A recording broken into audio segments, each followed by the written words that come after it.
Tupac Shakur, la légende.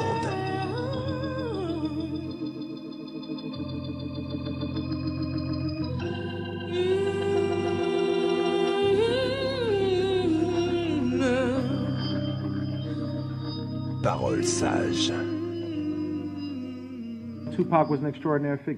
Tupac était un personnage extraordinaire. Il était obsédé par la mort et par Dieu. Aidez-moi, dites-moi où aller. Même les racailles peuvent pleurer. Le Seigneur s'en soucie-t-il?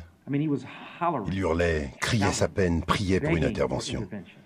Alors même que sa chute se précipitait, il suppliait pour qu'on l'arrête. Pour moi, c'est sa rage, son génie et sa perception de l'abysse, alors même qu'il faisait tout pour empêcher les autres d'y sombrer, qui font de lui la figure majeure de sa génération. Son autodestruction et son amour plein d'espoir pour le peuple noir étaient antinomiques, mais caractéristiques de son génie, et en font le symbole parfait d'une jeunesse désorientée. Mon amour pour le peuple noir conditionne ma vie, ma mort, ma musique, mes films, mes productions, mes interviews. Tout pour l'amour du peuple noir. Jamais je n'oublierai le soir où ils m'ont pris mon pote. J'essaie de ne plus y penser, mais les images défilent sans cesse dans ma tête. Désormais, c'est dans mon cœur que repose Tupac. Et la moitié de mon cœur est hantée par la mort. Tupac, tu me manqueras toujours. Tu es la voix de notre génération. S'il y a une chose que ces fans doivent savoir, c'est que Tupac avait un cœur gros comme ça, malgré ce qu'on a pu dire ou écrire sur lui. Vous pouvez me croire, son cœur débordait d'amour. Je sais pourquoi vous tenez tant à croire qu'il est toujours vivant. Vous espérez tous qu'il revienne. C'est le cas, avec sa musique. La vérité, c'est qu'il se trouve dans un monde meilleur, un monde où il a trouvé la paix et où son cœur se repose enfin. Ce documentaire est dédié à la mémoire de Tupac Shakur. Avant d'aller plus loin, j'aimerais lui tirer mon chapeau et saluer ce frère jeune et courageux. Repose en paix, Pac. Tu vas me manquer. On t'aime.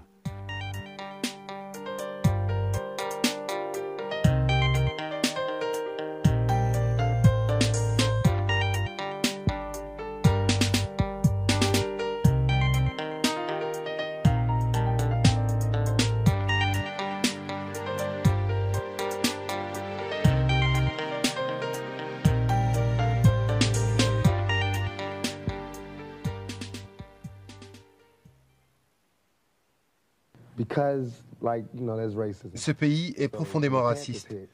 Et face au mouvement des Black Panthers, le gouvernement a paniqué. Ils ont monté une cellule de crise, persuadés que les Panthers étaient nuisibles à la société. Ils sont donc allés les arrêter chez eux, en particulier ceux qu'ils considéraient comme les plus dangereux.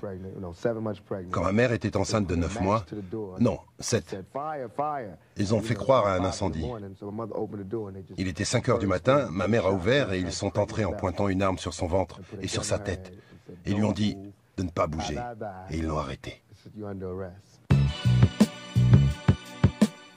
Lyssen Parrish Crooks est né le 16 juin 1971 à Brooklyn, New York.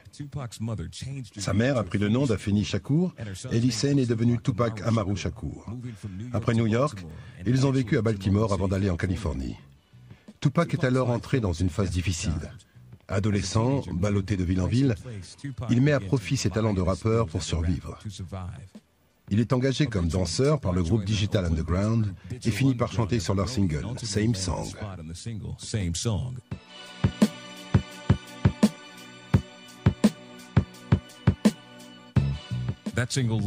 Ce morceau lui permet de signer avec Interscope Records où il enregistre son premier album « Tupac Calypso Now ». Cet album reflète sa jeunesse militante. Il abandonne l'image de l'artiste insouciant qu'il avait avec Digital Underground pour aborder d'autres sujets plus graves dont la vie dans la rue, l'amitié et la hantise de sa propre mort. La vie privée de Tupac est aussi controversée que celle des personnages qu'il incarne au cinéma. En 1993, il est impliqué dans une fusillade à Atlanta avec 2 policiers en civil. La même année, à Hollywood, il se bat avec un chauffeur qui l'accuse de se droguer dans sa voiture. Puis, il fait 10 jours de prison pour avoir agressé un autre rappeur originaire de Lansing, Michigan. Avec toutes ces accusations, Tupac devient la cible des politiques et des religieux qui l'accusent d'incarner la face obscure du rap. Des noms comme Tupac Shakur, Flavor Flav, Snoop Doggy Dogg. Le révérend Calvin Butts part en croisade contre la violence dans le rap depuis sa chaire à Harlem. Nous n'avons rien contre le rap, ni contre les rappeurs, mais contre cette racaille. Je dis que je suis une racaille parce que je viens de la rue et que j'y vis encore, pas parce que je suis un voleur et un violeur. Je suis un homme d'affaires et on me trouve là où je fais des affaires. C'est clair? Pas ailleurs. Je comprends pas, vraiment pas. Thug life veut dire la haine que tu donnes aux enfants, tu te la reprends dans la gueule. C'était un acronyme pour parler des difficultés des jeunes noirs. T-H-U-G-L-I-F-E. La haine que tu donnes aux enfants, tu te la reprends dans la gueule. C'est-à-dire, la haine que tu as semée, tu vas la récolter. C'est notre code. Je pense que cette musique, ou du moins les artistes qui expriment ces réalités, génèrent la violence et tuent les messagers. En gros, le gangsta rap dit la réalité telle qu'elle est. Il dit la réalité du point de vue de la rue. On vient de la rue. On est les mieux placés pour en parler et dire ce qui s'y passe. L'essor des disques de gangsta rap a donné une voix à des gens qui ne s'étaient jamais exprimés. Longtemps, on a traité nos femmes de chiennes. On s'est toujours battu contre ça. On nous traitait de nègres. On s'est toujours battu pour que ça cesse.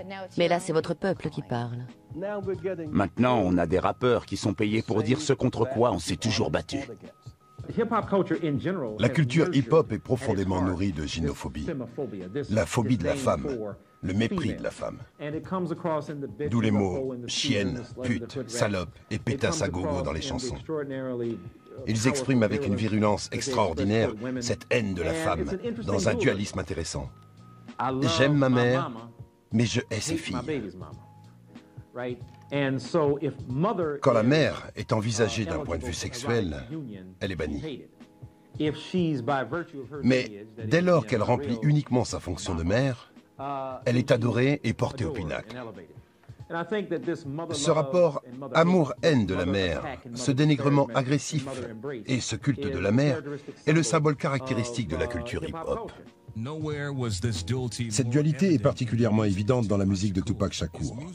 Sa musique reflète sa réalité et insulte souvent les femmes. Mais il a aussi montré une certaine responsabilité avec des chansons comme Dear Mama ou Brenda's Got a Baby. Évidemment, les rappeurs ont une responsabilité. Ceux qui les paient sont responsables aussi. Mais ceux qui ont créé le contexte le sont plus encore. Si on accédait moins facilement aux armes et à la drogue, s'il y avait moins de chômage et de misère, le rap serait abstrait.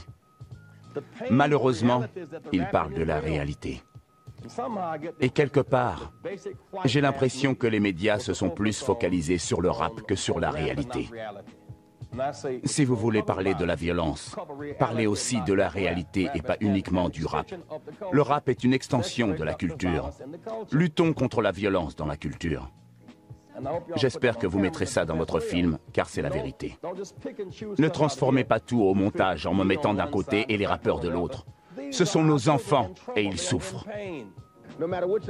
Peu importe ce que vous pensez, je suis votre enfant. Vous ne pouvez pas m'ignorer. Seul Dieu peut me juger.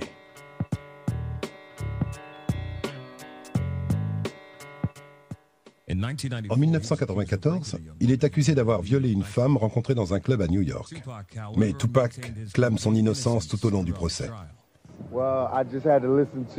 Quand j'ai entendu les conclusions de l'accusation, c'était si loin de la vérité que ça m'a complètement sidéré. Mais maintenant, c'est aux jurés de décider. J'en apprends beaucoup sur les peurs des gens.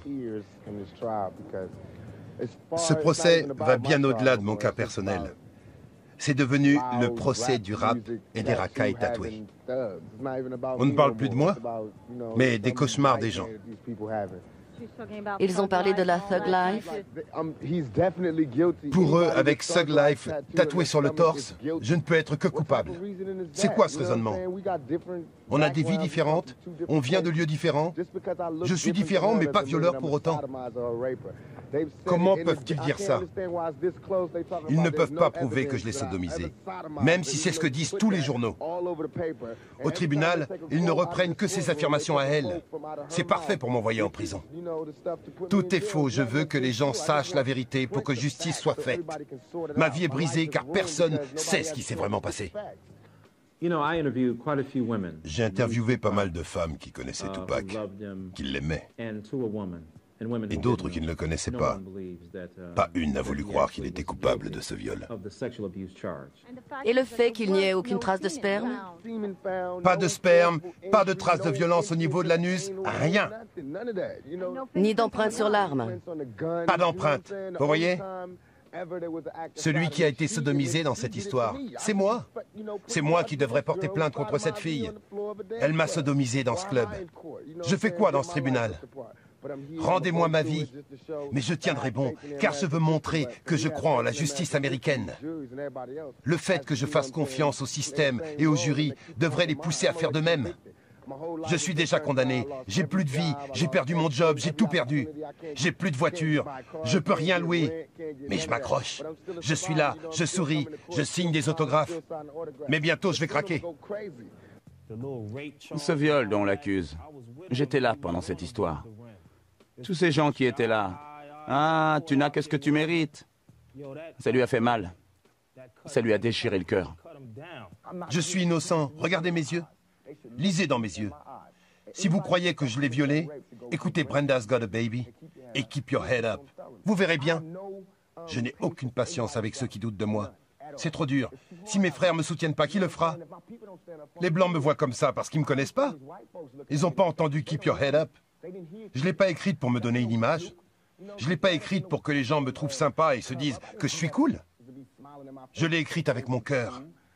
Mais s'ils veulent m'accuser de viol, mes sœurs pourront toujours leur dire que je suis pas comme ça. J'aurais jamais écrit Keep Your Head Up si elles pensaient que j'étais comme ça. Le 30 novembre 1994, alors que son procès est en cours, Tupac et ses amis vont en studio à New York et sont agressés par des hommes armés. Tupac reçoit 5 balles, dont 2 à la tête. Apparemment, Shakur a été attaqué par des voleurs alors qu'il arrivait avec 3 amis dans un studio de New York tôt ce matin. Le manager de Shakur a lui aussi été touché. Les 2 hommes sont actuellement en procès et accusés d'abus sexuels. Au grand étonnement des médecins, Tupac quitte l'hôpital le jour même et se rend au tribunal dans un fauteuil roulant. Il ne veut pas que la fusillade passe pour un coup de pub auprès du jury. Malgré le courage dont il a fait preuve, Tupac est condamné pour agression sexuelle. Shakur a été déclaré coupable d'une agression sexuelle commise en novembre dans une chambre d'hôtel à New York. Cependant, le jury l'a acquitté pour la sodomie et le port d'armes. Shakur, blessé par balle lors d'un cambriolage supposé, n'a pas assisté à la lecture du verdict. Tous les yeux braqués sur moi.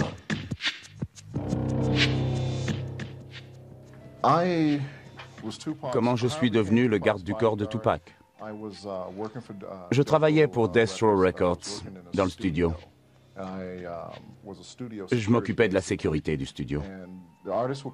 Quand les artistes arrivaient, Tupac parmi tant d'autres, j'étais à la porte et je les ai entrés après avoir vérifié qu'ils n'étaient pas armés. Pac m'a observé plusieurs fois quand il est venu au studio. À l'époque, j'étais le garde du corps de Snoop and Zadok Pond. Un jour, on était à New York pour tourner une vidéo. Pendant ce tournage, malheureusement, les choses ont mal tourné. Il y a une fusillade sur le plateau et j'ai dû intervenir. Je ne veux pas me faire passer pour un héros, mais dès que j'ai entendu les coups de feu, j'ai foncé sur le plateau et j'ai mis tout le monde à l'abri. J'ai évacué tout le monde pour les mettre en sécurité dans un van, loin des coups de feu.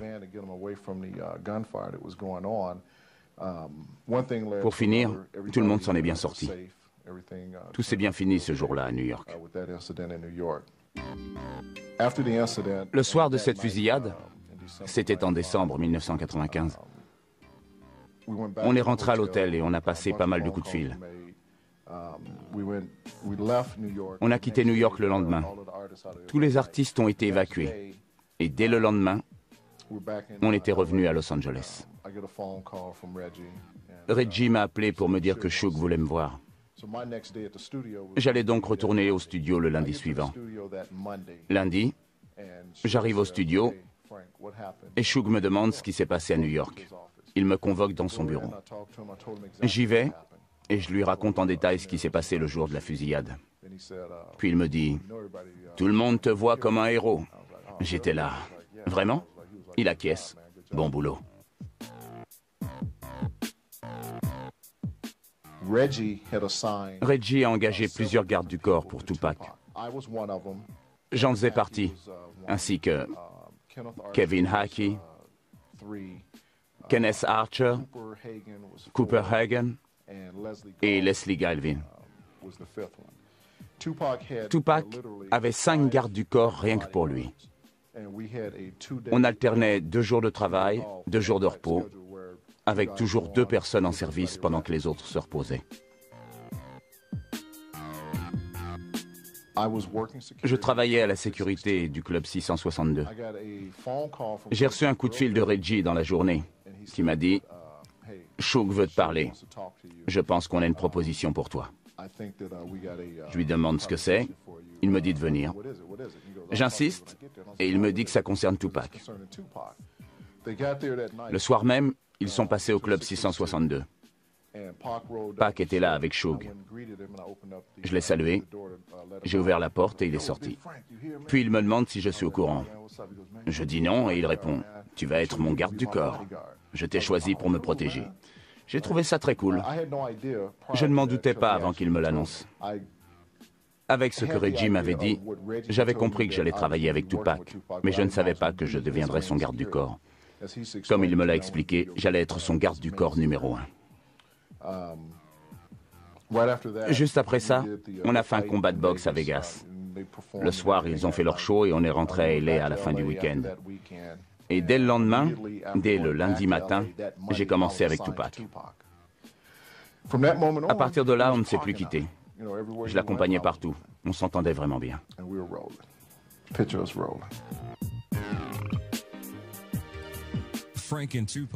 Avec le temps, Frank et Tupac deviennent les meilleurs amis du monde. Ils vont partout ensemble. Ils sont inséparables. Frank s'assure même que Tupac respecte bien ses engagements avec Death Row Records. Alors que sa fin approchait, ses films, ses clips et le studio étaient ses 3 principales préoccupations.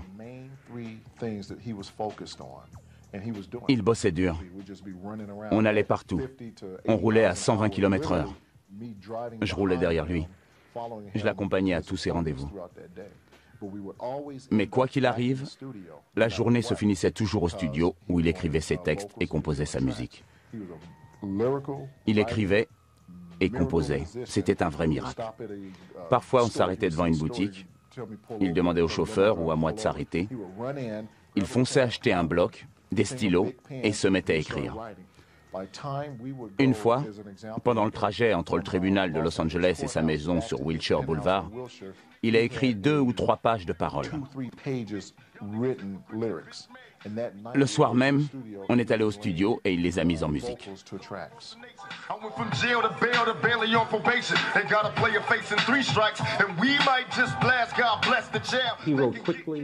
Il écrivait vite et de manière brillante. C'était un poète de la rue, si on peut dire. Il parlait des conditions de vie du peuple noir, surtout des pauvres, et plus particulièrement des hommes.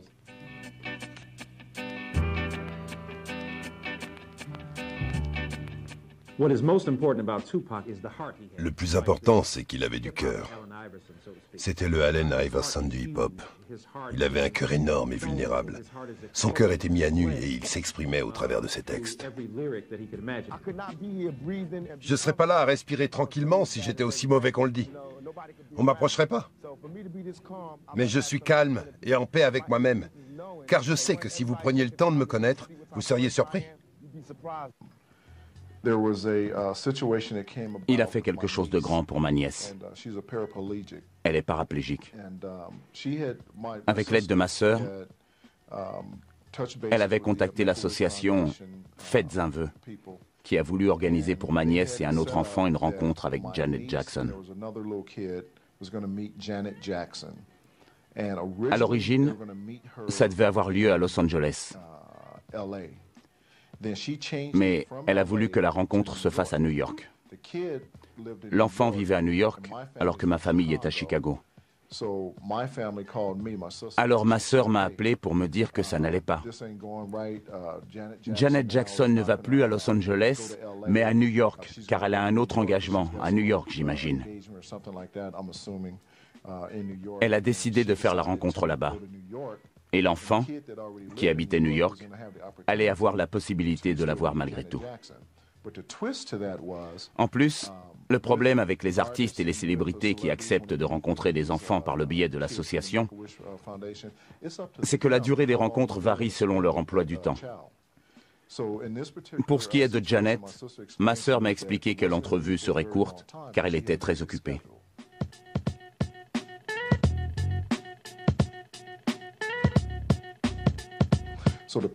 On a donc décidé que quand elle viendrait en Californie, elle passerait une journée entière avec Tupac.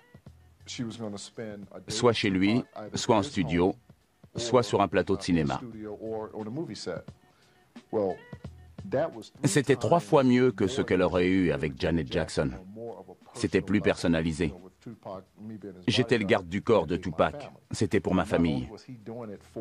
Il avait accepté parce qu'elle était de ma famille, mais aussi parce qu'on avait une relation particulière et qu'on était devenus très amis.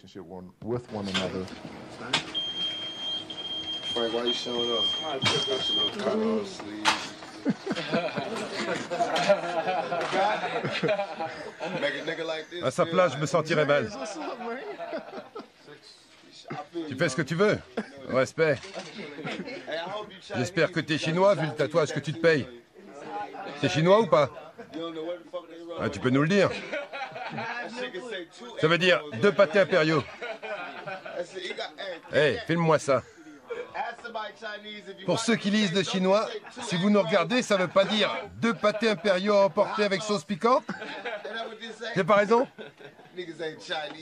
Les négros se font pas tatouer du chinois. Ça se fait pas chez nous. Mais il n'est pas comme nous. On va t'appeler le chinois maintenant. Tu sais que t'es drôle, toi? Il a raté sa vocation.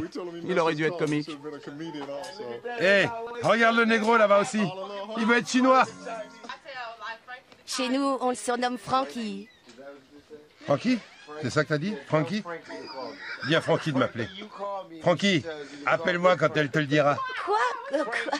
Frankie va à Hollywood. Hey, Frankie! Frankie! Arrête ça, c'est bon. Quoi? Vous l'appelez pas Frankie? À partir d'aujourd'hui, C'est réservé à la famille. Comment vous l'appelez?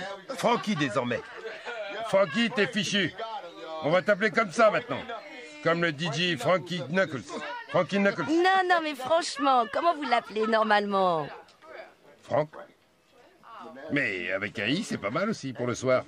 Ça lui rajoute un petit côté sexy. Comme la chanson Too Sexy for the...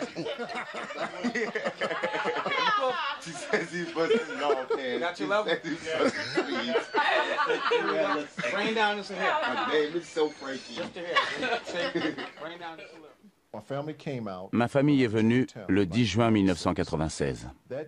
Ce jour-là, le 10 juin, Tupac devait être au studio, car on avait fini le tournage du film Gridlocked.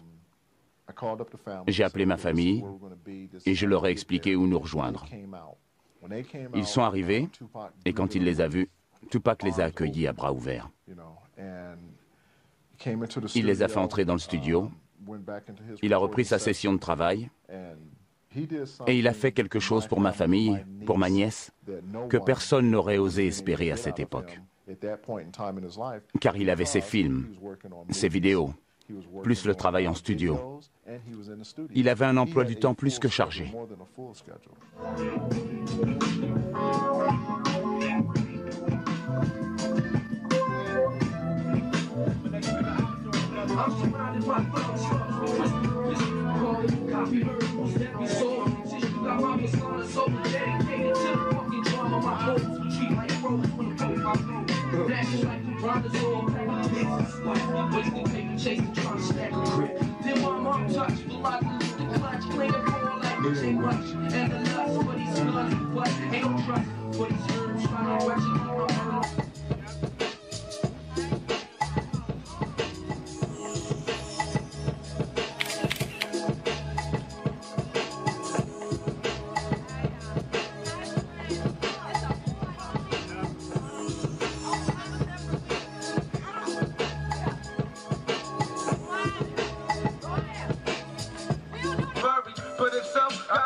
Continue.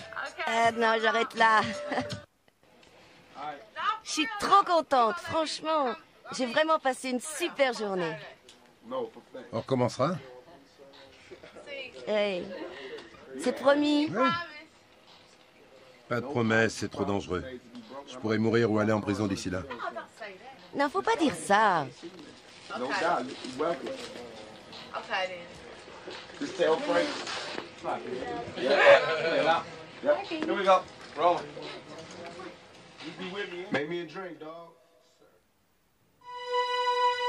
Y a-t-il un ghetto au paradis? Le 6 septembre, la veille du jour où on a tiré sur Tupac, le 7 septembre, je suis arrivé à Las Vegas le 6 septembre, un jour avant. Tupac n'était pas encore à Las Vegas quand je suis arrivé. Avant ça, j'étais en vacances. Je suis parti tôt de chez moi ce jour-là. Et j'ai fait en sorte d'arriver à Las Vegas avant lui. On était à l'hôtel Luxor, l'hôtel choisi par Death Row Records. Je me suis installé et j'ai retrouvé les autres. On n'a rien fait de spécial. Le lendemain arrive, c'était un samedi. J'attendais le moment où Tupac allait arriver. On avait une réunion sur la sécurité à midi.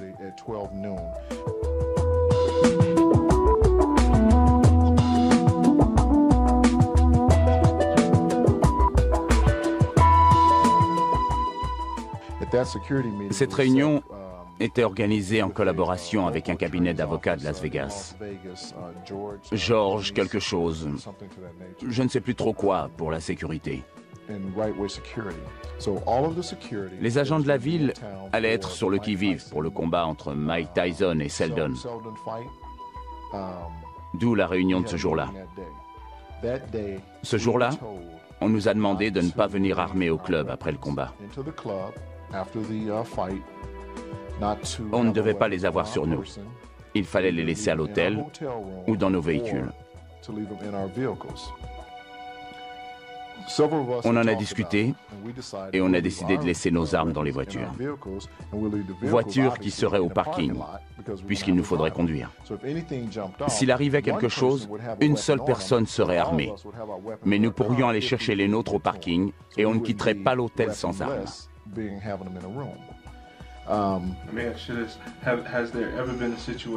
Ça vous est déjà arrivé qu'on vous demande d'abandonner vos armes avant cette fois-là?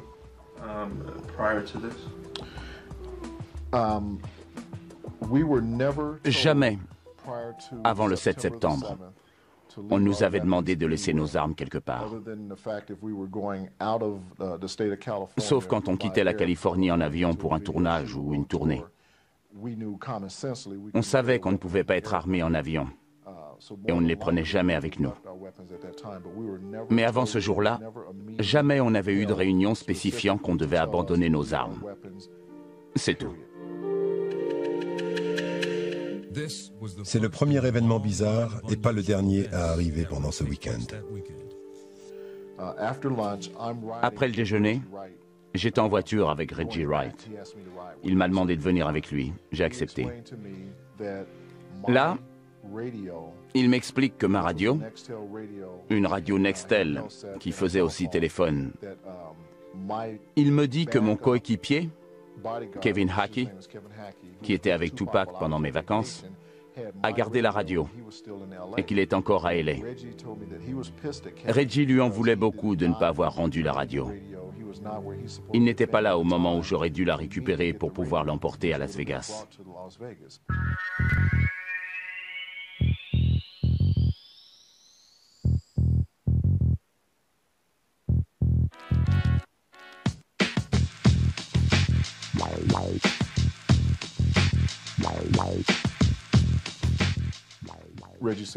Reggie me dit « Va chercher Pac, il est là ». Je ne m'y attendais pas, mais il était déjà arrivé. Je lui dis d'accord, et je pars au Luxor chercher Tupac. En arrivant, je le trouve à une table de jeu. Je vais lui dire bonjour. Tout de suite, il me fait « Big Frank, où t'étais passé ?» Je lui explique que j'étais en vacances, etc. Tout allait bien. Tupac était complètement surexcité. Il me fait « Partons d'ici, je le sens pas ce casino, allons ailleurs ». Je lui demande où il veut aller. Il répond « Allons au MGM ». Donc, je sors du casino avec un autre garde du corps, Michael Moore. Il avait aussi passé la journée avec Pac et moi. Et on part au MGM, les membres de Outlaws, Tupac, Michael Moore et moi-même. On arrive au MGM, il trouve une nouvelle table de craps. Il s'installe. Le MGM est bondé à cause du combat. C'est le soir du combat et il y a un monde fou. Il y a des femmes partout. Tout le monde veut approcher Pac.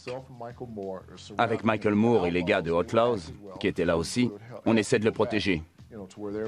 Il nous aide à contenir les gens et on trouve un coin plus tranquille. Pac se remet à jouer.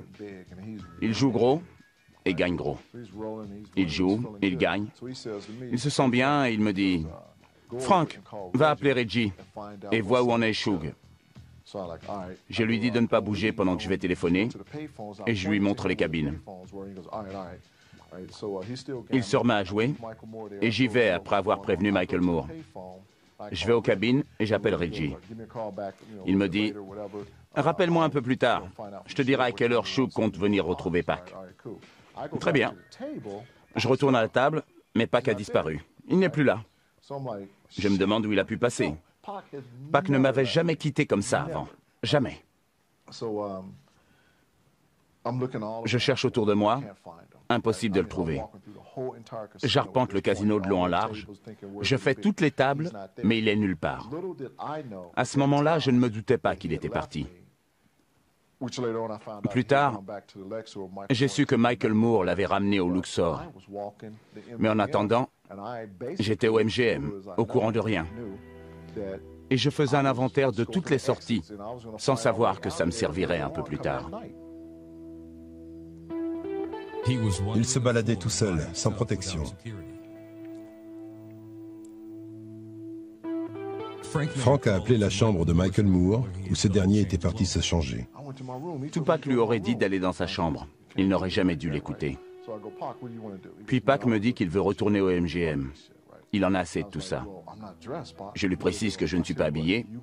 Il me dit « Va t'habiller, Michael Moore reste avec moi ». Il ajoute à l'attention de Michael « Quand Frank sera prêt, habille-toi et rejoins-nous au MGM ». Je monte m'habiller dans ma chambre. Je redescends et Mike monte faire pareil. Pac veut prendre un taxi. Je lui demande où on va. Au MGM. Je propose de marcher, mais il préfère un taxi. On attrape un taxi et on y va. On entre par l'entrée principale. À ce moment-là, c'est la cohue. Tupac, Tupac! Ça court de partout. La sécurité du MGM arrive. Je leur demande de nous escorter jusqu'à la salle où aura lieu le combat. Ils me disent, pas de problème, allons-y, on vous suit.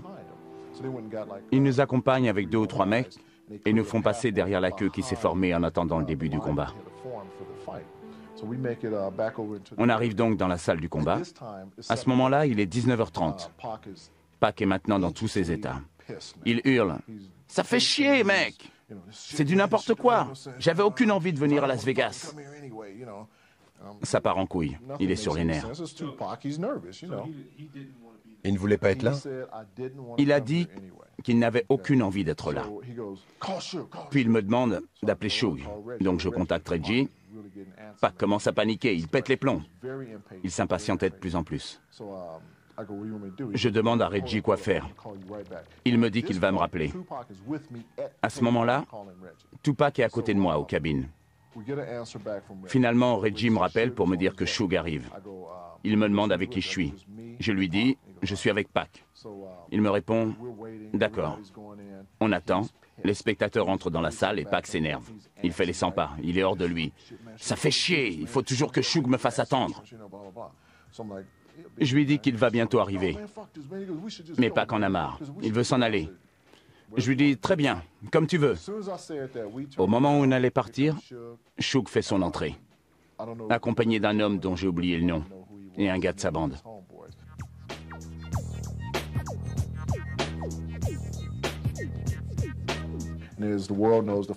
Comme vous le savez, le combat n'a pas duré très longtemps.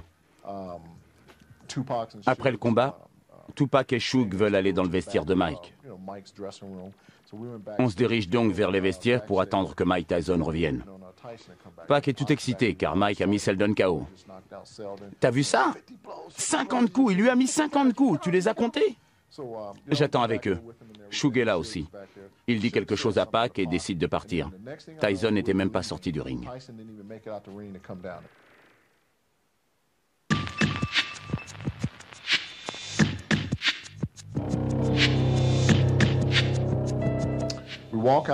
On sort du MGM, derrière la salle du combat.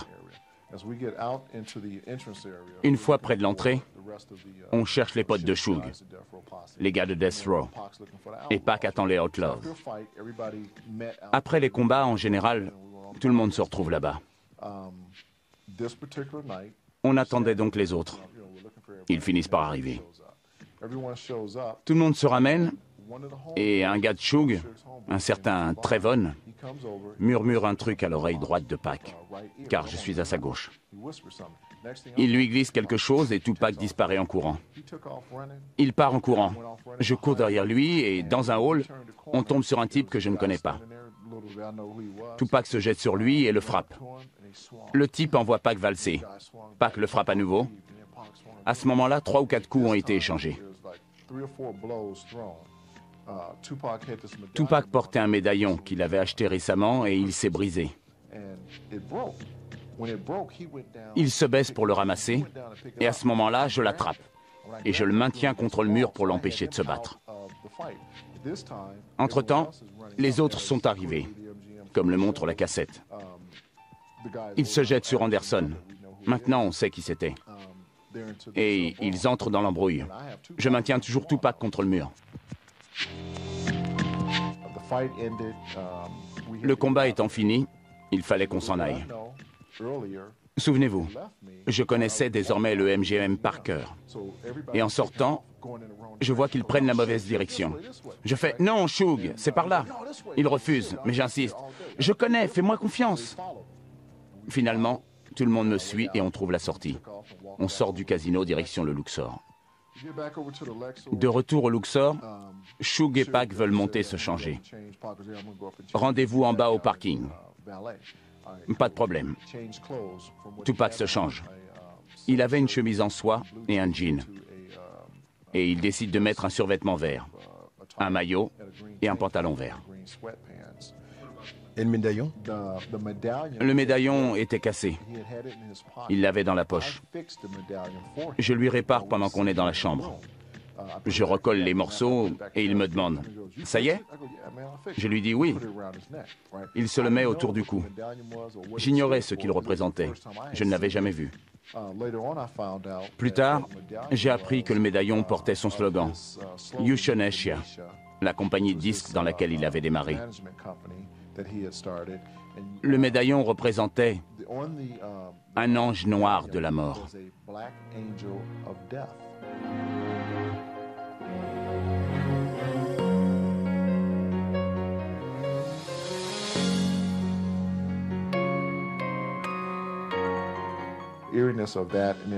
Cette touche sinistre et tout ce qui s'est passé après m'ont fait complètement halluciner. Après avoir reconstitué toutes les pièces du puzzle et pris du recul, je me suis dit qu'il y avait beaucoup trop de coïncidences.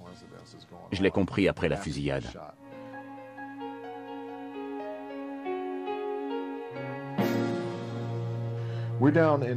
On quitte la chambre et on part attendre Shug au parking. Il finit par nous rejoindre. En bas, on est assaillis par des hordes de groupies. Toutes les fans de Tupac et de Shug sont là. « Shug, on peut aller au club !»« Pac, on peut venir !» Shug veut partir. Avec Pac, il va vers sa BMW. Je les accompagne. Quand on arrive à la voiture, Pac se tourne vers moi. « Yo, Frank !» Il sort des clés et il me les tend. « Prends une autre voiture. Ce soir, on va boire. Tu pourras nous ramener. » Je lui demande quelle voiture. Il me dit « Celle de Kabbalah. » Je lui demande où elle est. Il me dit « Juste là. Les autres vont te montrer. » Très bien. Shug monte avec Pac dans sa voiture. Il commence à y avoir du monde avec nous. Shug s'en va. Je les suis. Je suis le seul garde du corps. Honnêtement, il aurait dû y avoir 3 ou 4 hommes de plus ce soir-là pour nous accompagner jusque chez Shug et ensuite jusqu'au club pour l'after. Plus tard, j'ai appris qu'avec les agents de sécurité, on était 22. Il y avait 20 ou 22 personnes chargées de la sécurité ce soir-là. Or, tout le monde avait été convoqué au club 662 pour assurer la sécurité et filtrer la clientèle. Tout le monde était là-bas.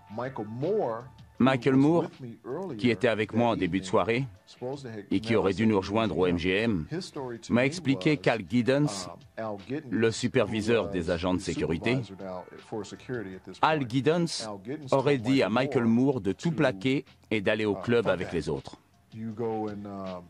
Michael aurait répondu qu'il accompagnait Tupac au MGM, mais Al lui aurait imposé d'aller au club. Mike est donc allé au club et il n'est plus resté que moi auprès de Tupac. Sans oublier que mon arme était dans ma voiture. Je n'avais pas de téléphone, aucun moyen de communiquer.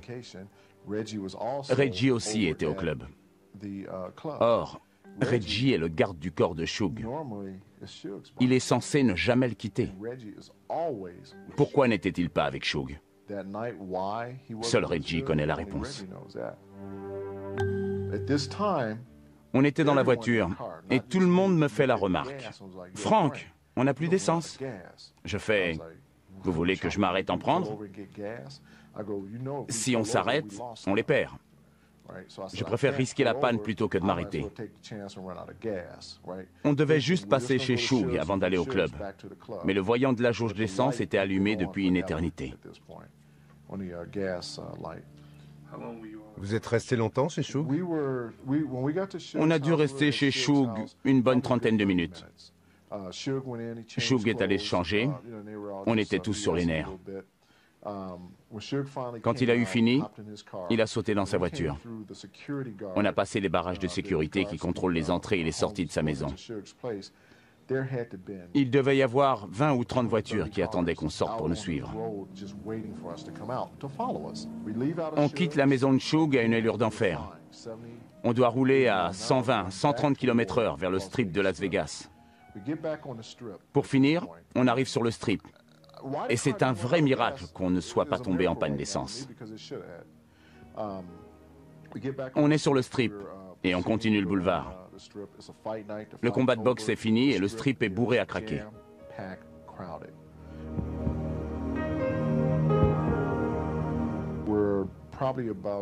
On arrive au niveau de l'hôtel Excalibur, qui est juste à côté de l'hôtel Tropicana sur le Strip.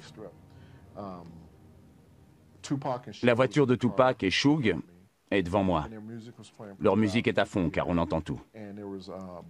Il y a aussi des flics à vélo. 2 ou 3 s'arrêtent et l'un d'eux va du côté de Suge pour lui demander, j'imagine, de baisser la musique.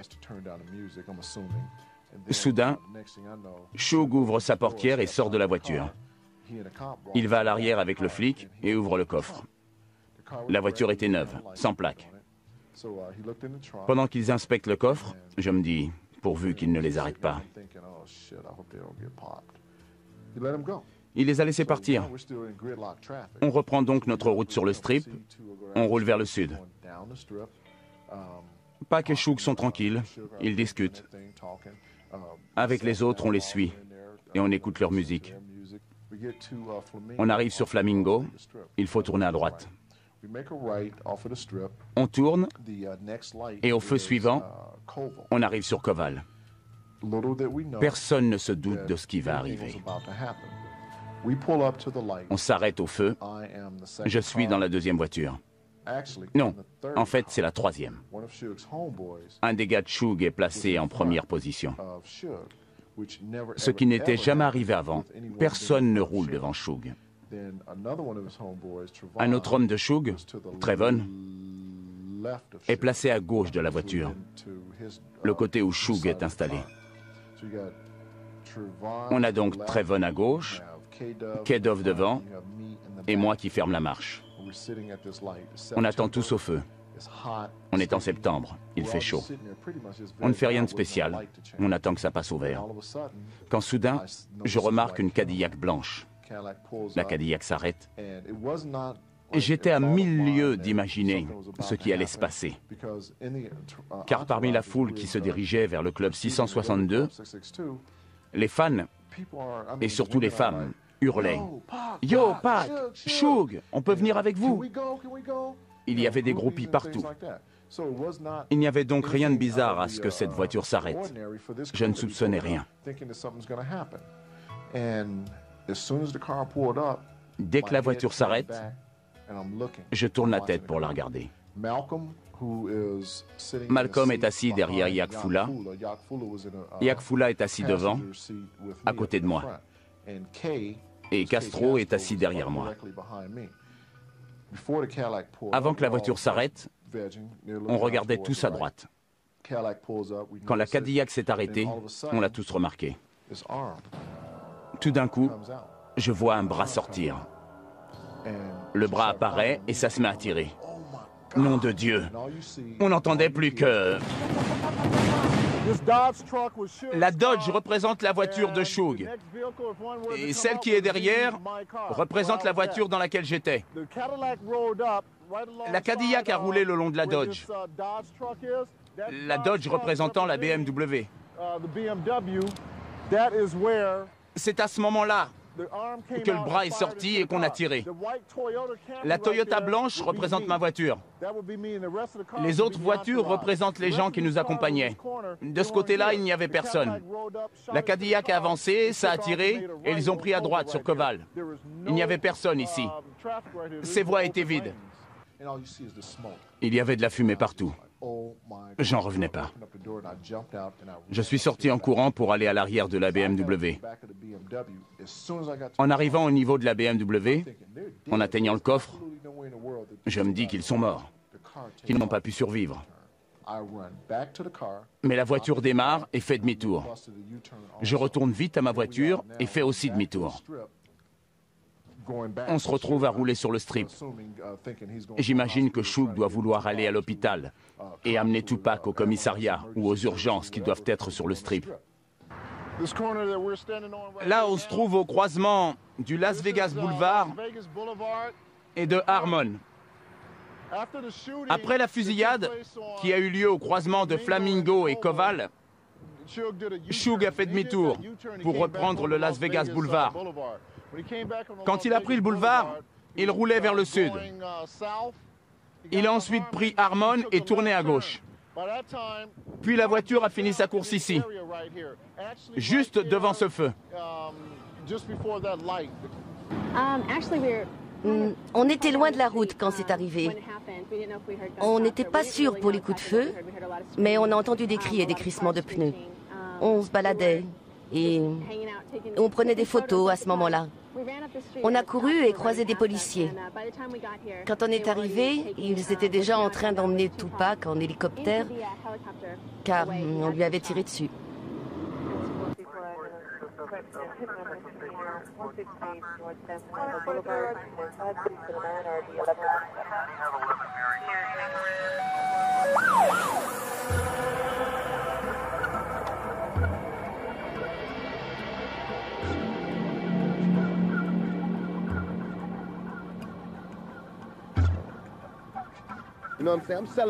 Vendre des disques, c'est mon métier.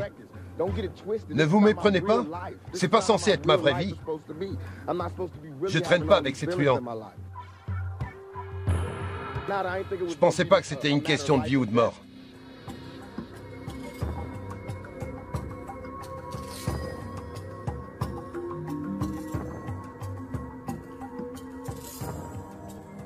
Tant de larmes.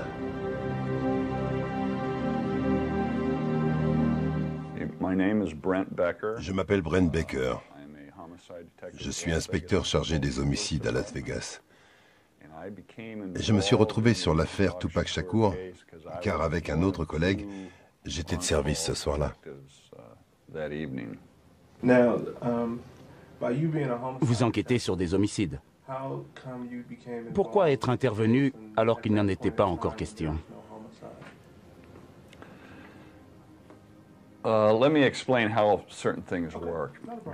Je vais vous expliquer comment ça marche. Le soir, pendant les week-ends, on fait appel à des inspecteurs polyvalents. Ce sont eux qui sont alors chargés d'enquêter sur toutes les affaires. Alors qu'en semaine et en journée, si on est au poste, on nous attribue les affaires selon nos spécialités.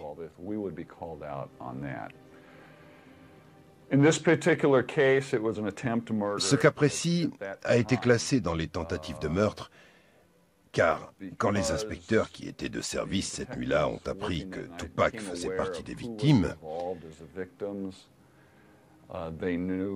ils se sont doutés que l'affaire serait vite reprise par les médias. Et ils l'ont transféré aux homicides, car il y avait tentative de meurtre, et qu'on s'occupe aussi de ces affaires-là.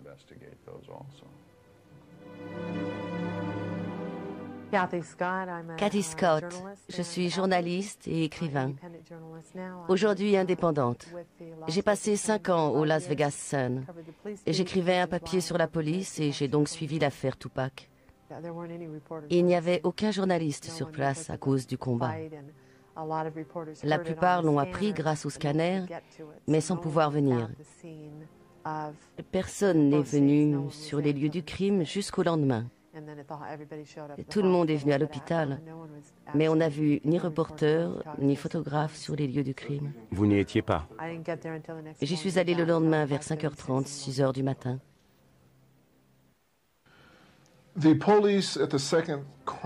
La police est arrivée après l'accident de voiture, quasiment immédiatement.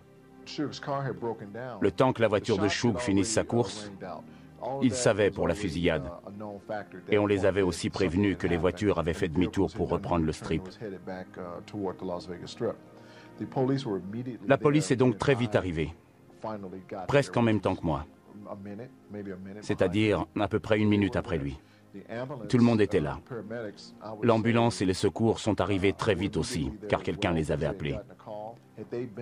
S'ils étaient arrivés 2 ou 3 minutes plus tard, Tupac serait mort sur place.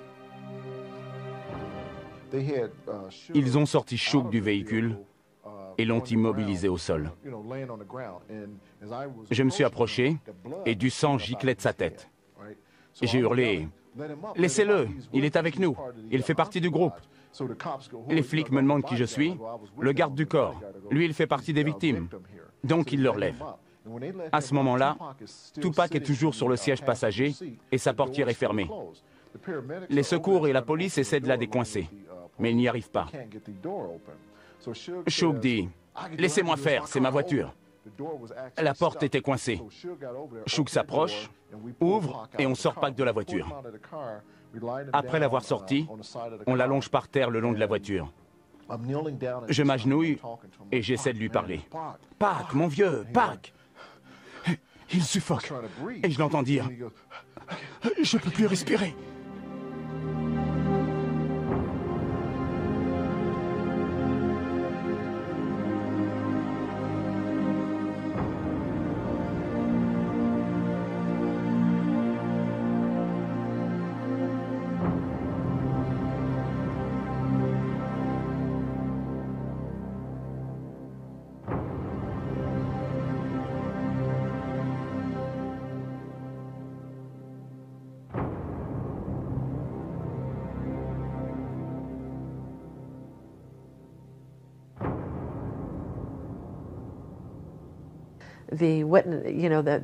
Tous les gens qui étaient avec eux ont été immobilisés au sol, ce qui n'allait pas les amener à se confier à la police.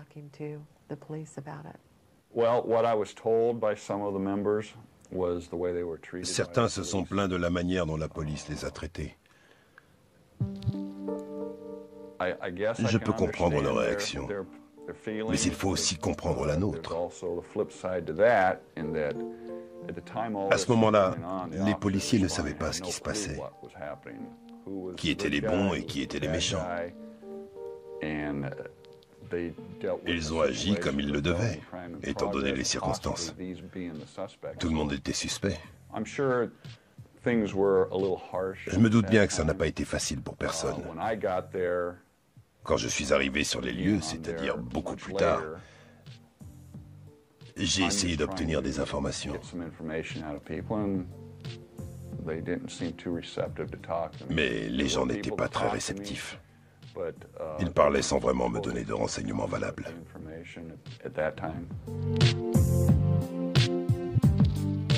Il n'y a pas plus de pistes que de suspects. On n'avait pas grand-chose à ce moment-là. La majorité des gens refusaient de nous parler. Je sais qu'ils avaient leurs raisons et c'est probablement ce qui a ralenti les choses. Le lendemain, notre priorité était de parler à l'homme qui accompagnait Tupac Shakur, Suge Knight. On s'y est mis tout de suite. Le soir de la fusillade, on avait déjà essayé, mais on a été arrêté par les membres de Death Row, des avocats.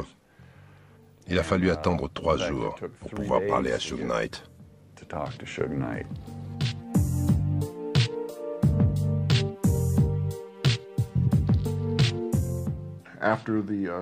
Après la fusillade, le lendemain de la fusillade,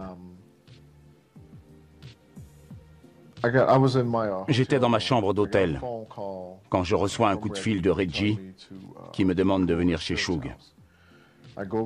Je vais donc chez Suge. Tout le monde est là. Tout le monde est sous le choc. Les gens parlent peu. Personne ne réalise vraiment ce qui s'est passé. Finalement, Suge me convoque dans son bureau. Frank, j'ai à te parler. Je l'accompagne dans son bureau et on se met à discuter. Il me demande, Frank, qu'est-ce qui s'est passé? Je lui dis, Suge, d'abord, pourquoi avoir repris le strip avec tout ce monde? J'aurais tourné dans Tropicana au lieu de retourner sur le strip. Il me fait, je connais cet itinéraire aussi, mais je voulais prendre un autre chemin. Il a bien fallu que je le suive pour ne pas le perdre. Voilà notre conversation. On a passé en revue tout ce qui s'était passé, comment ça s'était passé, ce que j'avais vu, ce qu'il savait. On a commenté le déroulement des événements en tête-à-tête. J'ai commencé à creuser, car quelque chose clochait. Pour moi, le déroulement de l'enquête était suspect. J'ai couvert beaucoup d'homicides et beaucoup de crimes. Et là, j'avais l'impression que quelque chose clochait. L'enquête semblait traîner. Et on le sait aujourd'hui, c'est effectivement ce qui s'est passé. Beaucoup de gens n'ont pas été interrogés. Je ne sais pas si on peut parler d'erreur, mais certaines décisions ont très clairement ralenti le cours de l'enquête. Quelles erreurs? Par exemple, l'attitude des policiers à vélo qui ont décidé de quitter les lieux. Ils sont partis, tout simplement. Il y avait 2 lieux stratégiques. Le premier où on a tiré sur Tupac et Suge, et le deuxième où a fini la voiture dans laquelle ils étaient. Il y a dû y avoir des témoins. Qui sait qui était présent? La zone n'a même pas été sécurisée pendant 20 minutes. Les balles, les voitures, les témoins, tout a disparu. On a eu vite fait de marcher ou de rouler sur les lieux.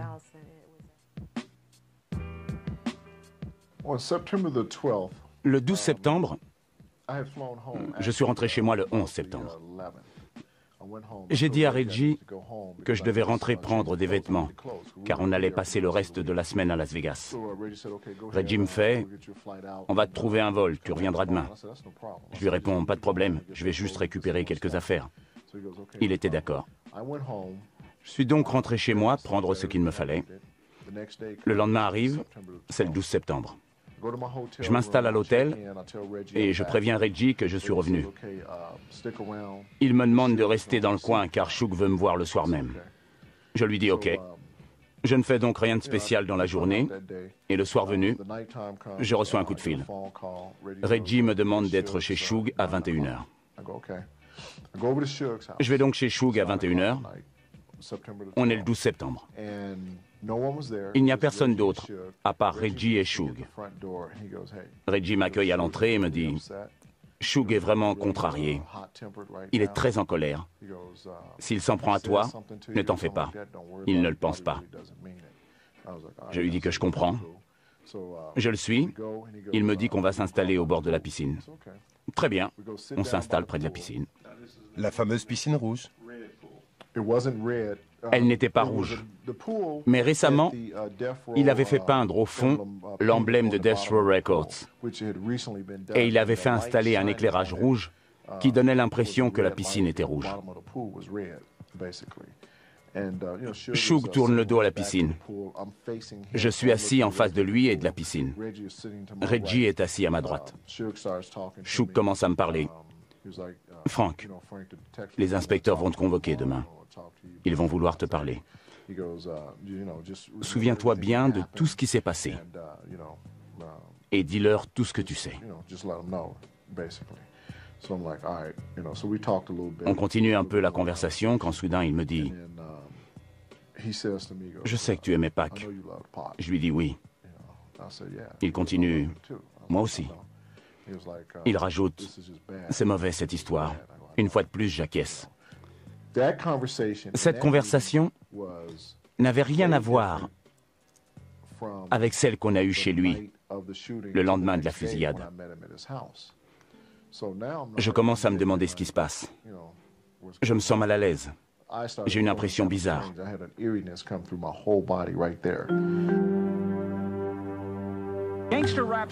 Le rappeur Tupac Shakur a subi hier soir une 3e opération suite à des complications liées à la fusillade. Il est toujours en soins intensifs au centre médical de Las Vegas. Il a de graves blessures internes. Il a reçu plusieurs balles dans la poitrine. Le rappeur était à l'arrière d'une BMW noire faisant partie d'un convoi de 10 voitures lorsque des coups de feu ont été tirés depuis une Cadillac blanche. Hier, le révérend Jesse Jackson est venu prier au chevet de Shakur. Les médecins auraient dit à sa famille qu'ils espéraient que le rappeur se remettrait de ses blessures. Conan Nolan pour CBS News, Las Vegas. Si je meurs ce soir. Le lendemain, on est le 13 septembre. Le 13 septembre, en 1996, tombait un vendredi. Je devais commencer mon service auprès de Tupac à 8 heures du matin. Avant que j'y aille, Reggie me demande de ne pas m'approcher de sa famille. Il me dit qu'ils m'en veulent énormément. Je lui demande pourquoi. Il me répond « Parce que leur fils est en train de mourir à l'hôpital. » Je me dis « D'accord, je vois. » Désormais, je ne peux plus parler à Yasmine, qui est l'assistante de Tupac à Euthanasia. Je ne peux plus parler non plus à Mama Shakur, à Feni. Génial. J'allais donc devoir les éviter toute la journée. Malgré les recommandations de Reggie, au moment où j'arrive à l'hôpital, un van s'arrête derrière moi avec à son bord Afeni et sa sœur Gloria. Elles entrent à l'hôpital et je les laisse passer devant moi. Elles avancent vers le fond et je marche derrière elles. J'arrive à destination et je prends la relève du garde du corps. Pac est toujours dans sa chambre. Je suis assis dans le couloir alors qu'Afeni et sa sœur sont à l'intérieur avec Pac. Bientôt, un médecin arrive, le médecin de Pac. Il entre dans la chambre où sont Tupac, Afeni et Gloria. Ils ressortent de la chambre et passent dans la pièce d'à côté. La porte est ouverte.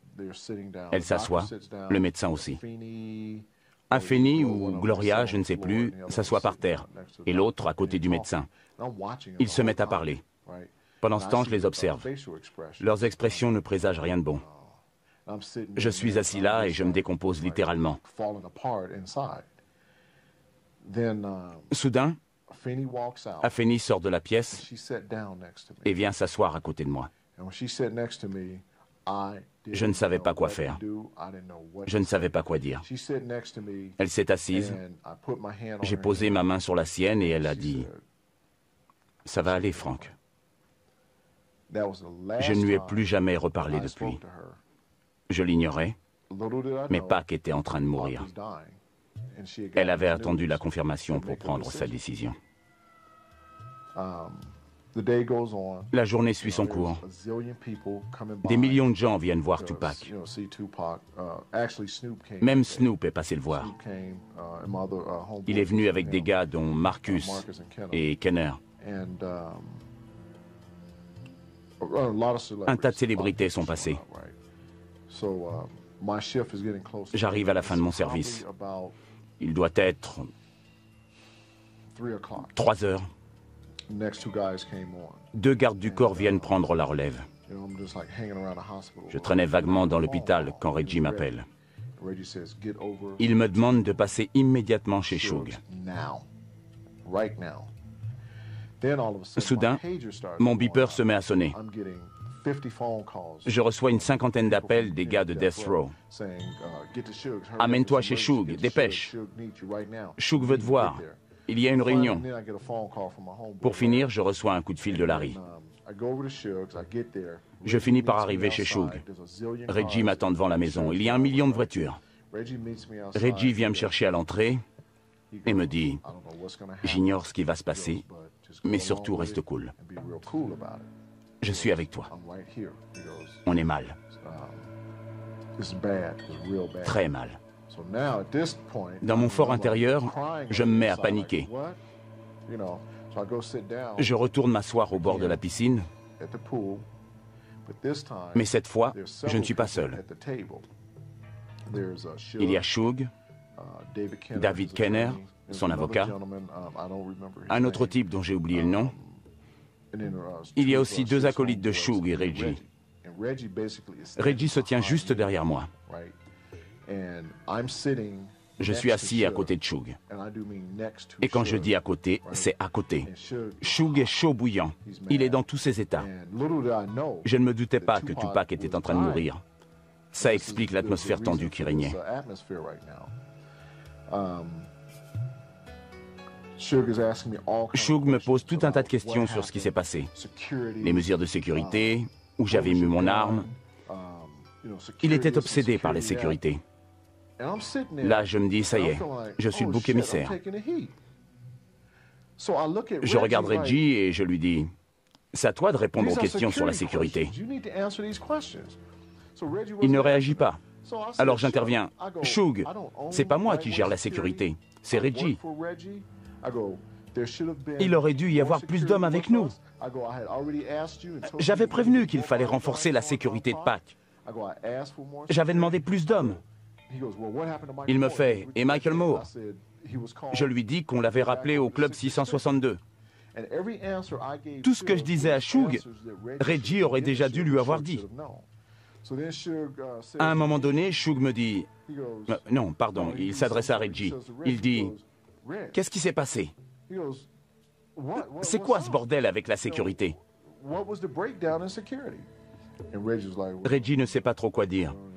Il se justifie en disant que c'est Al qui supervisait la sécurité. Il n'assume rien du tout. Je suis toujours assis avec eux quand soudain, le téléphone sonne. Shug prend le téléphone, il décroche. Puis il se lève et il balance l'appareil. Direct sur la table. Paniqué, je regarde la piscine en me disant que je vais y passer. Je le sentais vraiment mal. Il se tourne vers nous et fait « On ne peut plus le sauver maintenant. » Il est en larmes et il ajoute « Il vient de mourir. » Je me mets à pleurer aussi. Je pleure et Shug s'en va. Les autres se lèvent et disparaissent aussi. Reggie me regarde et s'écrie « Bordel, fichons le camp d'ici !» Et je me demande « Pourquoi ?»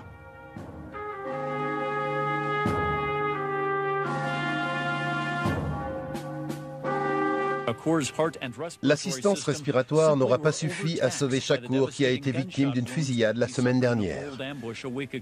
Sa disparition a marqué tous les esprits. La police n'a pas de suspect et Shakur est mort avant que les enquêteurs n'aient pu l'interroger. Tupac était notre frère à tous. Un bon frère. Ces paroles nous donnent la force d'espérer. Beaucoup sont émus. Pas seulement les autres rappeurs ou ses fans, mais aussi les plus vieilles générations. Tout cela est très triste. Ils sont arrivés tôt ce matin à Harlem, sous la pluie, pour rendre hommage à Tupac Shakur et faire passer un message de paix. On est là pour dire qu'il faut changer les choses, transformer le mal en bien. Nous vivons dans un monde négatif et il faudra plus que sa mort pour faire reculer la violence. Ça ne servira pas de leçon.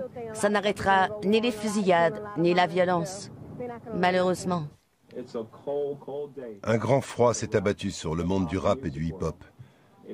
Au cas où vous ne le sauriez pas, même si on l'a dit dans tous les médias, à la télé et à la radio, le rappeur Tupac Shakur nous a quittés.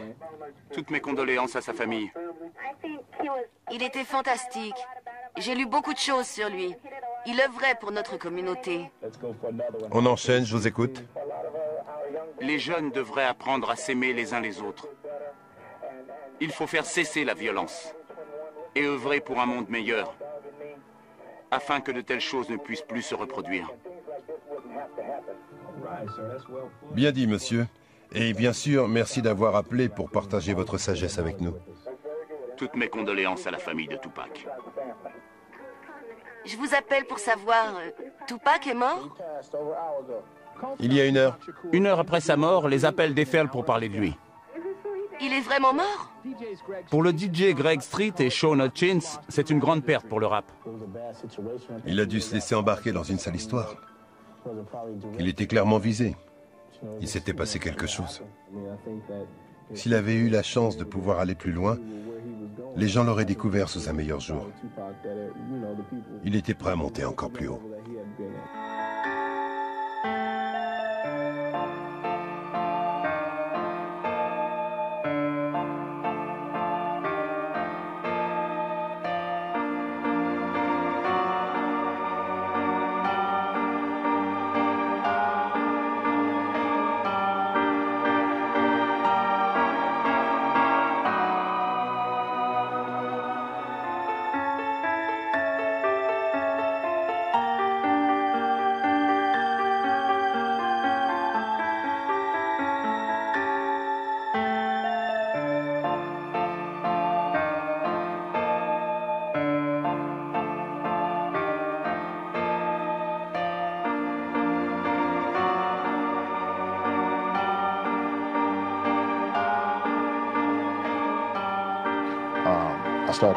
Tout de suite, j'ai appelé des gens. Ils me disaient tous de quitter Las Vegas. Mais c'était impossible. Je ne pouvais pas conduire, je ne pouvais pas prendre ma voiture. Ils étaient là, va-t'en.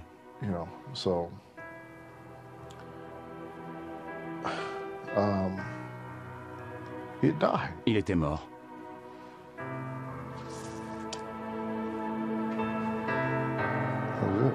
Il avait vécu, il était mort.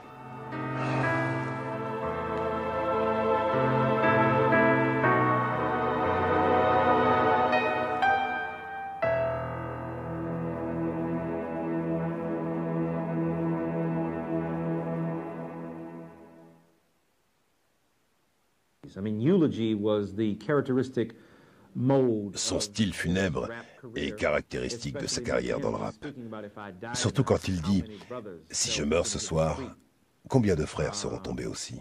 ou « La mort m'attend au tournant ». Parmi toutes ses préoccupations, la mort était toujours liée à la souffrance dans sa rhétorique. Pour lui, l'acceptation rhétorique de la mort ne pouvait se faire qu'à travers une forme de souffrance.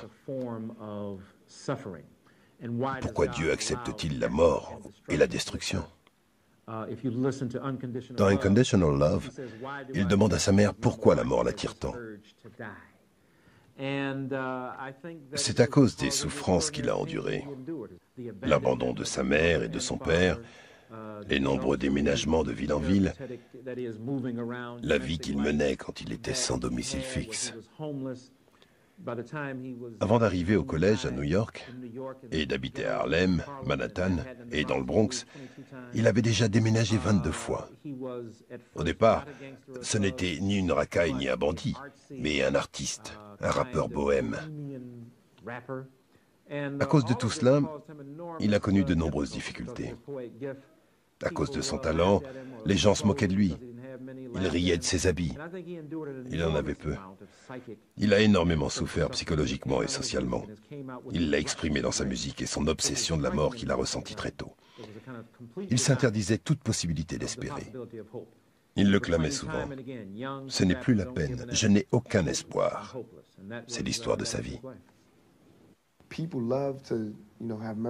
Les gens ont de la compassion pour tout. Les animaux, les baleines, les bêtes à fourrure, tout, sauf nous. Les jeunes auxquels on ne fait pas attention et qui vont devenir des adultes impitoyables. Vous comprenez? Imaginez, vous marchez dans la rue, sur du béton, et vous voyez une rose sur le trottoir. Même si ses pétales sont abîmés et sa tige tordue, vous ne pouvez que vous émerveiller devant cette fleur. Alors pourquoi chez un enfant qui a grandi dans le ghetto, qui peut parler, vous faire rire, pleurer ou sourire, vous ne voyez que le mauvais, que les défauts de cette fleur? Vous ne voyez même pas que je m'en suis sorti.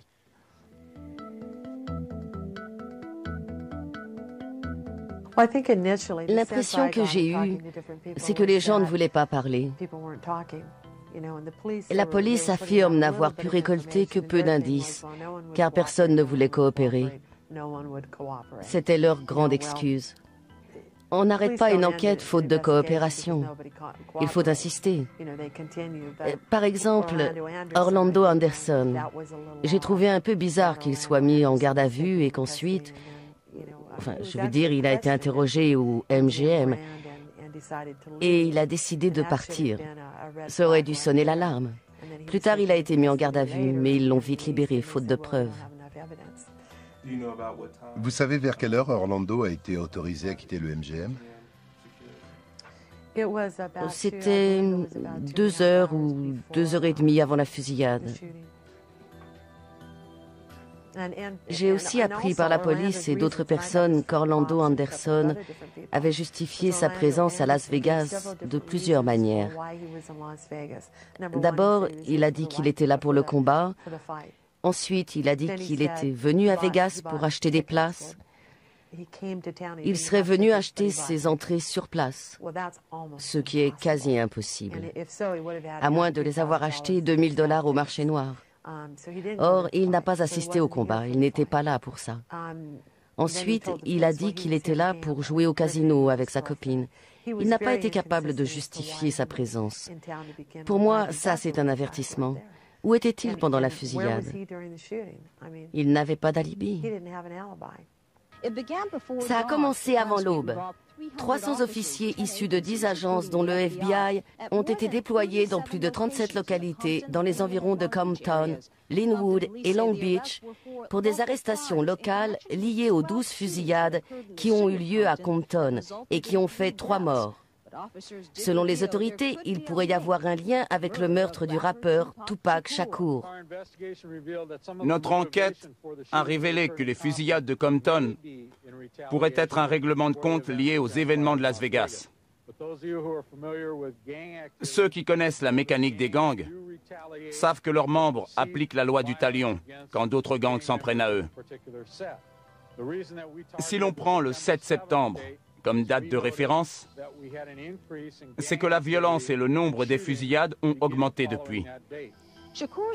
La voiture de Shakur a été criblée de balles après un combat de boxe le 7 septembre à Las Vegas. Le rappeur est mort une semaine plus tard. La police de Las Vegas a ratissé le quartier et va interroger plusieurs suspects, dont un membre de gang de 22 ans, dénommé Orlando Anderson, qui aurait été à Las Vegas ce soir-là. Le département de police de Las Vegas n'a pas de suspect pour le meurtre de Tupac Shakur. Cependant, des doutes pèsent sur un homme arrêté pour un homicide qui a eu lieu en avril à Compton et que la police va interroger. Mais sinon, adressez-vous à la police de Las Vegas si vous voulez des informations sur le crime qui a eu lieu là-bas.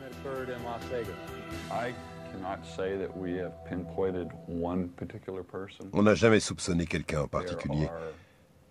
Il y a plusieurs suspects, mais je n'ai pas le droit de citer des noms.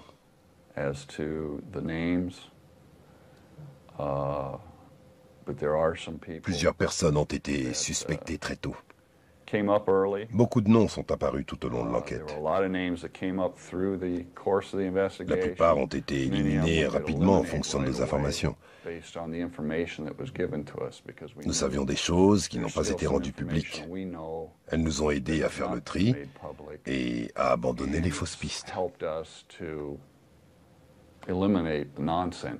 Malheureusement, il y en a beaucoup. À mon avis, ils n'ont jamais eu de suspect. Je ne crois pas qu'ils aient vraiment cherché. Ils ont même hésité avant de voir Orlando Anderson comme un suspect. Ils l'ont fait, mais ils sont revenus sur leur décision et ont affirmé que non, ils n'avaient jamais été suspectés.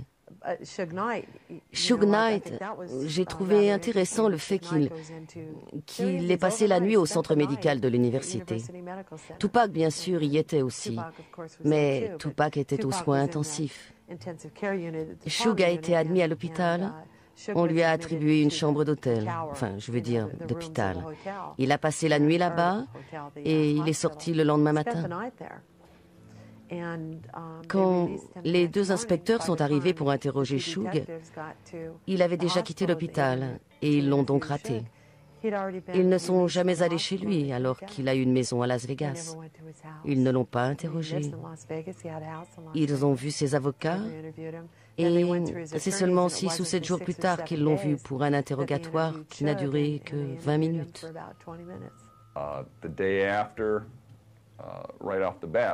Le lendemain, la première chose qu'on a voulu faire, c'est parler à l'homme qui était dans la voiture avec Tupac Shakur, Suge Knight. On s'y est mis tout de suite. Le soir de la fusillade, on avait déjà voulu lui parler, mais on ne nous avait pas laissé l'approcher.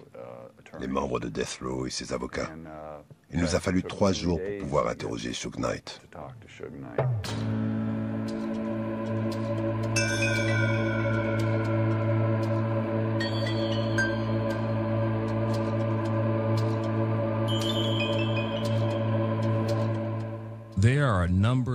Un grand nombre d'incohérences apparaissent dans cette affaire.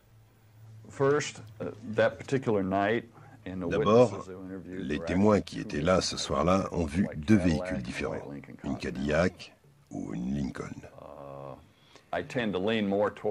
D'après les descriptions, je pencherais pour une Cadillac. malgré le fait que le seul numéro de plaque relevé corresponde à une Lincoln. Disons que les témoins ont affirmé que la voiture, que la plaque était sur une Lincoln. Le numéro a été vérifié. En fait, le numéro en lui-même n'était pas valable.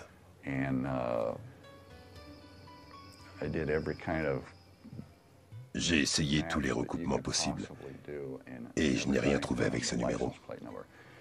Quant à la Cadillac, on nous a donné 50 versions différentes concernant cette Cadillac.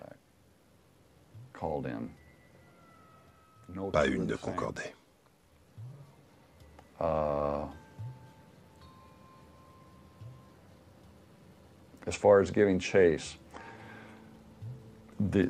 Quant à suivre les voitures après la fusillade, il s'agit à nouveau d'un malentendu dont je n'ai aucun mal à parler. On a parlé des officiers qui étaient au parking pendant la fusillade. Comprenez qu'ils n'étaient pas en position de voir ce qui se passait. Ils ont entendu les coups de feu, mais le temps qu'ils bougent, d'autant plus qu'ils étaient sur une autre affaire. Tout le monde était déjà parti. Ce n'est pas comme si, après la fusillade, les voitures étaient restées en place. C'était une scène dynamique. Une fois de plus, tout est basé sur un témoignage. Et encore, le témoignage d'une personne en particulier à laquelle j'accorde plus de crédit qu'aux autres.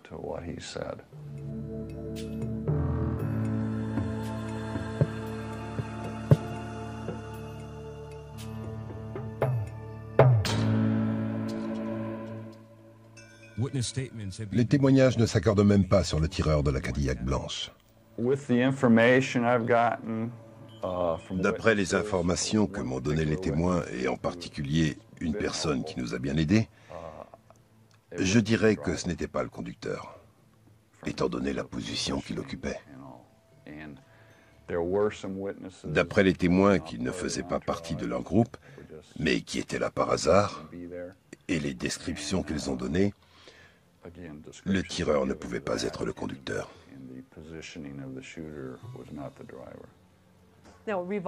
Les revolvers ne laissent pas de douille. Ils penchent donc pour ce genre d'arme à feu qui n'aurait laissé aucune preuve matérielle derrière elle. Des preuves matérielles? Non. Mis à part les descriptions faites par les témoins et d'autres fusillades similaires, on n'a pas de pièce à conviction. Et encore, une seule personne a émis l'idée qu'il pouvait y avoir un autre tireur. Du type d'arme utilisée au nombre de coups de feu, il reste beaucoup d'inexactitudes. Je crois qu'il a été touché 4 ou 5 fois sur une douzaine de balles tirées. Il a été touché 3 fois, mais une balle l'a touché 2 fois. Ce sont donc 2 coups de feu qui ont causé ces blessures. Un des témoins de la fusillade est un ami d'enfance de Tupac, membre du groupe The Outlaws, Yafefula. Je n'ai interrogé aucun témoin. J'ai interrogé Yafefula le soir même. Il n'était pas très content d'avoir à parler avec moi. Le fait que la seule personne qui ait affirmé avoir tout vu et pouvoir identifier le tireur... Il a dit qu'il pensait pouvoir identifier le conducteur. Il n'a jamais parlé d'identifier le tireur. Yafefula, alias Kadhafi, est mort 1 ou 2 mois plus tard. Les polices d'Orange County, du New Jersey et de Las Vegas ont affirmé que les 2 meurtres n'étaient pas liés. Je ne suis même pas sûr qu'ils aient vérifié. Quand on a appris qu'il avait été tué, j'ai tout de suite appelé le New Jersey. C'est pas parce qu'on n'a pas essayé. Dès le début, on n'a pas vraiment été aidé par les avocats de Death Row. Et ce, dès qu'on a voulu interroger Suge Knight. On n'a trouvé aucune preuve tangible. J'ai appelé les collègues là-bas et pour eux, il était évident que ce meurtre n'avait aucun rapport avec celui de Shakur. Pourquoi t'en prendre à moi?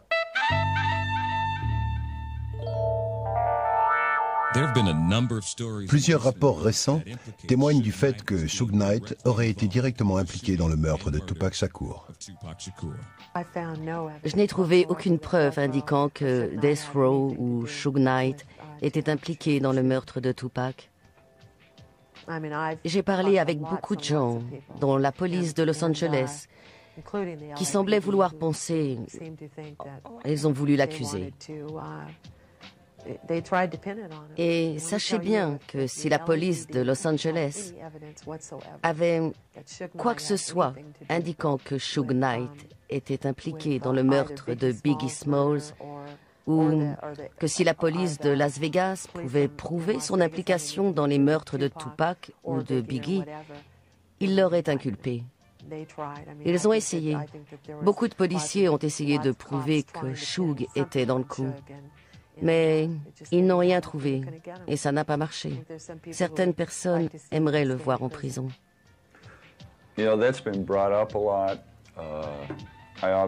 On en a beaucoup parlé. J'ai sérieusement envisagé cette hypothèse. Pourquoi pas? Mais je pense que quand on veut faire tuer quelqu'un, on n'a aucun intérêt à être dans la même voiture que la cible. Surtout si on prend en considération la taille de Suge Knight. Il était juste à côté. Vu les circonstances de la fusillade, je suis étonné qu'il n'ait pas été plus touché. Oui, on en a parlé. Mais je pense malgré tout que ce n'est pas lui qui a commandité cette fusillade. En juin 2001, le magazine Rolling Stone affirme que Frank Alexander sait pourquoi Suge aurait fait tuer Tupac. C'est n'importe quoi. Je ne peux parler que de ce que j'ai vu de mes propres yeux. Je n'ai jamais vu ce dont il est question dans l'article. Je n'ai jamais dit des choses pareilles. J'ai dit dans mon livre Got Your Back que je ne comprenais pas pour quelle raison quelqu'un irait dans le même véhicule qu'une autre personne si son intention était de la faire fusiller avec des balles qui fusent dans tous les sens. Suge était autant visé que Tupac. Je maintiens ce que j'ai dit dans mon livre. Pourquoi aurais-je dit à Rolling Stone ou à cet enquêteur, Russell Poole, comme il essaie de le faire croire, pourquoi aurais-je dit des choses dont je ne parle pas dans mon livre? J'en aurais d'abord parlé dans mon livre. Je suis choqué que Rolling Stone ait publié ça avant de vérifier auprès d'une autre source.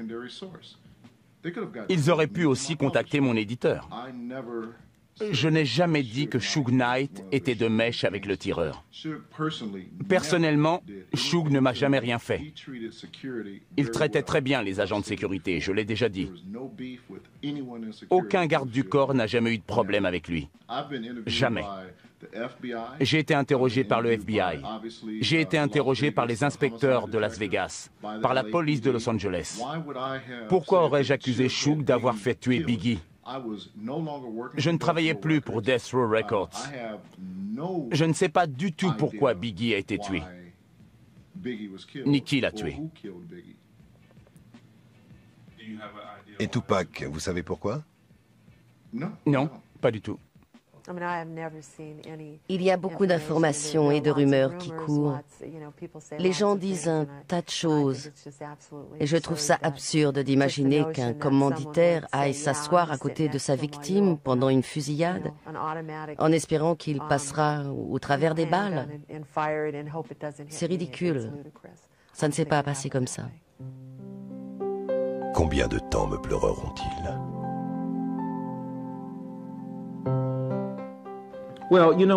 Quand une star meurt jeune, c'est dur pour les autres de s'identifier. Qui veut mourir jeune? Le public protège sa vulnérabilité en protégeant Tupac. S'il est mort, je peux mourir. S'il n'est pas mort, cette possibilité n'existe plus. D'où la légende urbaine selon laquelle on aurait vu Tupac à Cuba avec Assata Shakur. On parle aussi d'une île paradisiaque. C'est une manière de se protéger face au constat effrayant qu'on va et qu'on peut tous mourir. De plus, je pense que Tupac est le premier candidat pour ce genre de canonisation culturelle qui d'habitude était plus réservé aux stars comme Elvis. Quand Charlie Parker est mort, on a tout de suite dit que c'était faux et des gens ont affirmé l'avoir vu. Évidemment, Tupac n'est pas le premier, mais c'est la plus extraordinaire icône noire du monde urbain post-industriel. Tupac avait un don, je le pense sincèrement. Et je pense aussi qu'une partie de ce don était son sens de la prophétie. Il ressentait ce que Freud appelle le thanatos, c'est-à-dire l'amour de la mort, le désir de la mort. Il était persuadé que tel était son destin.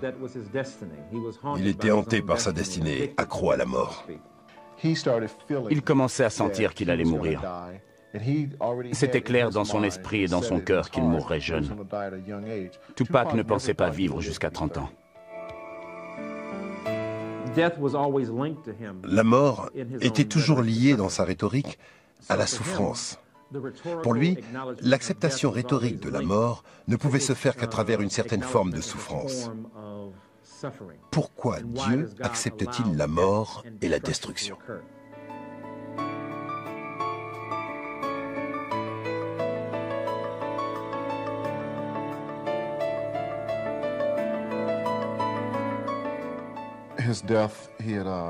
Il parlait beaucoup de sa propre mort dans ses chansons.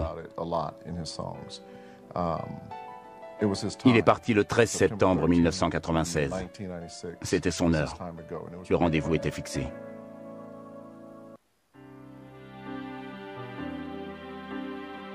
Je n'aurais rien pu faire. Personne d'ailleurs. Sinon, rien de tout cela n'aurait eu lieu.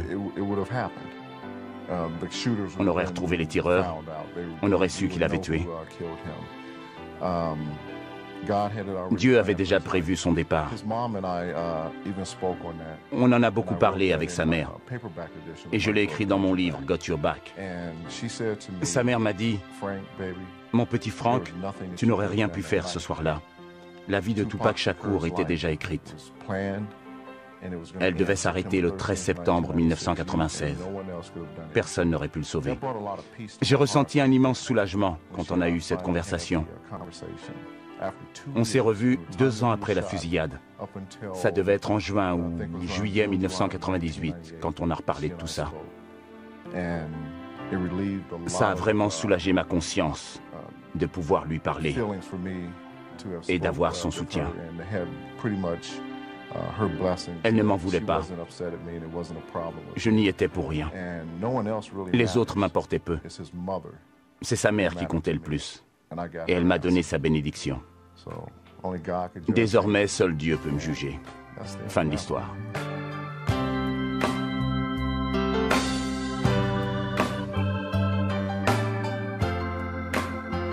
Tupac Shakur est mort depuis 5 ans, mais son dernier album, sorti en février 2001, s'est vendu à plus de 3 millions d'exemplaires en 3 mois. Tupac a vendu plus de 33,5 millions de disques, mais il est mort avec moins de $100 000 en banque.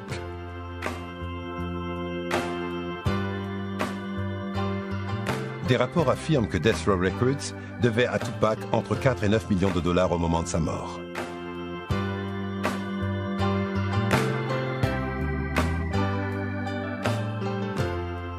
Tupac avait enregistré plus de 200 chansons quand il est mort.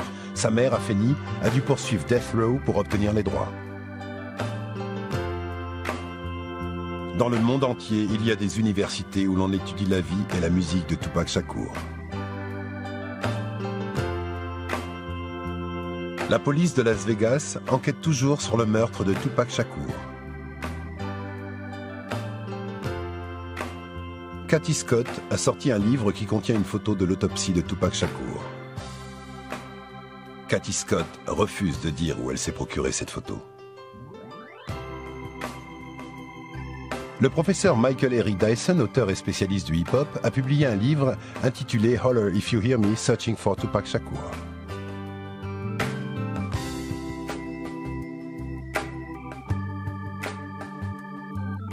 Frank Alexander n'est plus garde du corps. Aujourd'hui, il est auteur, pasteur et il élève des chevaux.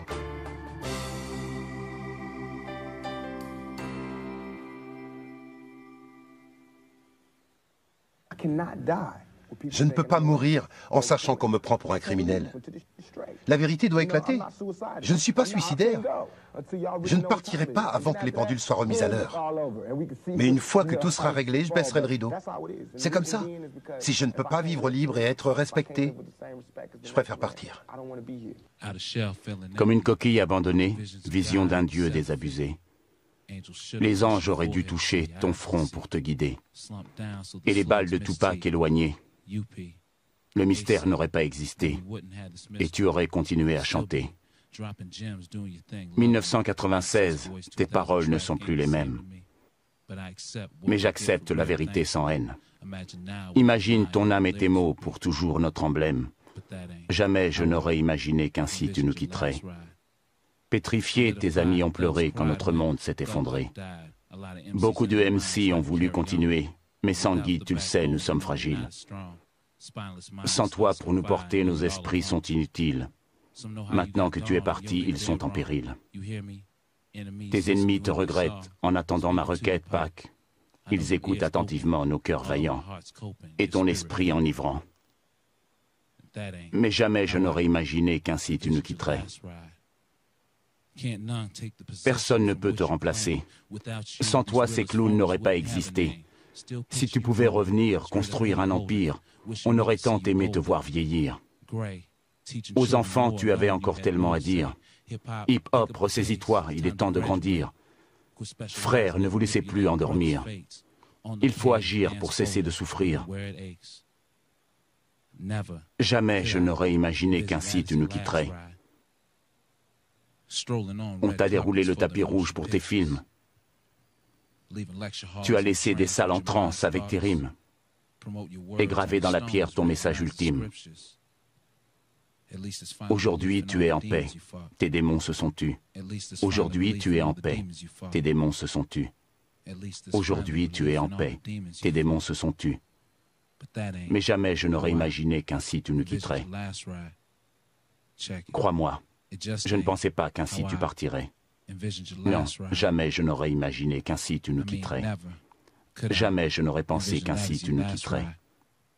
Non, jamais je n'aurais imaginé qu'ainsi tu nous quitterais.